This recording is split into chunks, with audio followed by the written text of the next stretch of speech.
میں نے عالموں سے سنا ہے کہ موسیٰ علیہ السلام نبی ہیں اور اللہ سے ملاقات کرتے ہیں۔ تو ایک روز میں اللہ سے ملاقات کرنے کے لیے چلے جا رہے تھے، تو راستے میں ایک گھر پڑتا تھا، تو اندر سے ایک عورت نکلی۔ اس نے کہا، موسیٰ علیہ السلام اللہ سے ملاقات کے لیے جا رہے ہو اور اللہ سے یہ پوچھنا کہ میری قسمت میں اولاد ہے کہ نہیں ہے۔ کہ ٹھیک ہے۔ موسیٰ علیہ السلام اللہ کے پاس اللہ سے ملاقات کے لیے پہنچ گئے۔ اللہ کے نبی تھے موسیٰ علیہ السلام، تو انہوں نے اپنی گفتگو کی اور آگے آنے کے بعد بڑھیا کے گھر کا آگے پھر گزر ہوتا اس عورت کے گھر کا آگے۔ اس عورت نے پوچھا، موسیٰ علیہ السلام پوچھا ہے اللہ سے؟ تو موسیٰ علیہ السلام نے کہا، شاید میں بھول گیا، اب کے پوچھ لوں گا۔ کہ ٹھیک ہے۔ کچھ دنوں بعد پھر گزر ہویا اس کے گھر کے آگے کو۔ اس عورت نے پھر یہی کہا کہ اللہ کے نبی اللہ سے ملاقات کے لیے جا رہے ہو، اللہ سے پوچھنا کہ میری قسمت میں اولاد ہے تو دے دے۔ 70-80 سال کی عمر تھی عورت کی۔ کہ ٹھیک ہے، میں پوچھ لوں گا۔ تو موسیٰ علیہ السلام نے اللہ سے گفتگو کی اپنی جو کرنی تھی، پھر اللہ سے پوچھا، یا اللہ ایک عورت کہتی ہے کہ میرے کو اولاد نہیں ہے اور اللہ سے پوچھنا کہ میری قسمت میں اولاد ہے یا نہیں ہے۔ تو اللہ نے منع فرما دیا کہ اس کی قسمت میں کوئی اولاد نہیں ہے۔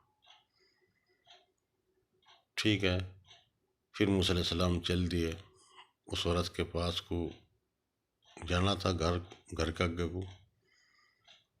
اس عورت نے پوچھا کہ اللہ کے نبی پوچھا ہے آپ نے اللہ سے میری قسمت میں اولاد ہے کہ نہیں؟ موسیٰ علیہ السلام کہنے لگے کہ اللہ نے منع کیا کہ آپ کی قسمت میں کوئی اولاد نہیں ہے۔ چلو ٹھیک ہے۔ تو کچھ دنوں بعد، کچھ سالوں بعد موسیٰ علیہ السلام کا اس گھر کے پاس کو پھر گزر ہویا، تو انہوں نے دیکھا کہ دو بہت خوبصورت بچے کھیل رہے ہیں۔ تو موسیٰ علیہ السلام نے پتہ کیا یہ بچے کس کے ہیں؟ کسی نے بتایا کہ اس عورت کے ہیں۔ اس سے پوچھا کہ بچے آپ کے ہیں؟ جی ہاں میرے ہیں۔ تو موسیٰ علیہ السلام کہنے لگے، تو شاید اللہ بھی جھوٹ بولنے لگا، اللہ نے تو مجھے کہا تھا اس کی قسمت میں کوئی بچے نہیں ہیں، پوچھوں گا اللہ سے۔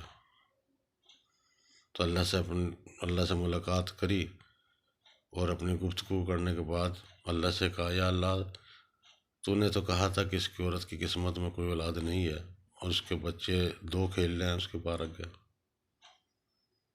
تو اللہ نے کہا، موسیٰ علیہ السلام یہ چکو لے لو اور یہ کٹورا لے لو اور کسی انسان کا گوشت لے کے آؤ۔ تو موسیٰ علیہ السلام چکو اور کٹورا لے کے چل دیے۔ جس سے بھی کہا سب نے منع کر دی۔ تو میں ڈھونڈتے کوئی پہاڑیوں میں بزرگ بیٹھے تھے، اس سے کہا، انہوں نے کہا، بھائی تم کیسے گھوم رہے ہو، اللہ کے نبی ہو، تم تو پہاڑوں میں کیا کر رہے ہو یہاں؟ جی مجھے گوشت چاہیے کسی انسان کا، اور جس سے بھی مانگا اس نے منع کر دی، تو آپ دے دو۔ ان بزرگ نے چکو لیا، کٹورا لیا، اپنے جسم کا ایک کہیں سے بھی گوشت کاٹ کے دے دیا۔ موسیٰ علیہ السلام لے کے چلنے لگے، پھر آواز دی پیچھے سے، اے موسیٰ علیہ السلام رکو۔ انہوں نے پھر اپنے ہر جسم کے حصے میں سے گوشت کے ٹکڑے کاٹ کے اس کٹورے میں ڈال دیے کہ اللہ کو پتہ نہیں کس جگہ کا گوشت پسند ہو، اور وہ کٹورا بھر کے چل دیے لے کے۔ چلنے کے بعد اللہ کے پاس پہنچ گئے۔ اللہ کو کہنے لگے یہ لو جی۔ اللہ نے کہا ان سے یا نبی کسی نے دیا ہے؟ اگر جی میں نے بہت پھرا میں لیکن کسی نے نہیں دیا، ایک بزرگ پہاڑوں میں بیٹھے ہیں اس نے دیا ہے، اور بلکہ ہر جگہ گوشت دیا کہ نہ جانے اللہ کو کس جگہ گوشت پسند ہو۔ اللہ نے کہا موسیٰ علیہ السلام آپ تو میرے نبی ہو، کٹورا اور چکو میں نے آپ کو دیا، آپ اپنا بھی گوشت کاٹ کے دے سکتے تھے لیکن آپ نے نہیں دیا، اور اس بزرگ نے دیا ہے، اور اس بزرگ نے دعا کی کہ یا اللہ اس کے اولاد دے دے، اور وہ بھی کیسے دی کہ وہ فقیر ہے، اس نے آواز دی اس عورت کے گھر پہ جا کے کہ بیٹا ایک روٹی دو گے، ایک بچہ دو روٹی دو گے تو دو بچے۔ اس کے گھر میں دو ہی روٹی تھی اور اس فقیر کو اس نے عورت نے دے دی۔ اس کی دعا سے، اس کی دعا میں کیسے ٹال دیتا، تو اس کی دعا کی برکت سے میں نے اس کو بچے دیے ہیں۔ اب بتاؤ، آپ میرے نبی بھی ہو، سب سے پیارے انسانوں میں انسان بھی ہو، آپ بھی گوشت دے سکتے تھے لیکن آپ نے نہیں دیا۔ اب تم بتاؤ اس کی میں دعا کیسے رد کر دیتا؟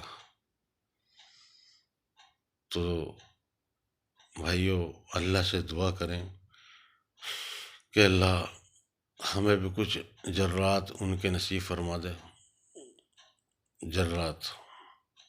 اور بھائیو جو اپنے گھر پہ آ جائے بھیک مانگنے والا کچھ، تو اس کو خالی ہاتھ مت بھیجنا، وہ دعا ہی دے گا۔ بھائی میرے سے کوئی اس میں کہنے سننے میں کوئی غلطی ہوئی ہو، اللہ مجھے معاف کرے اور آپ بھی معاف کرنا، ٹھیک ہے؟ اللہ حافظ۔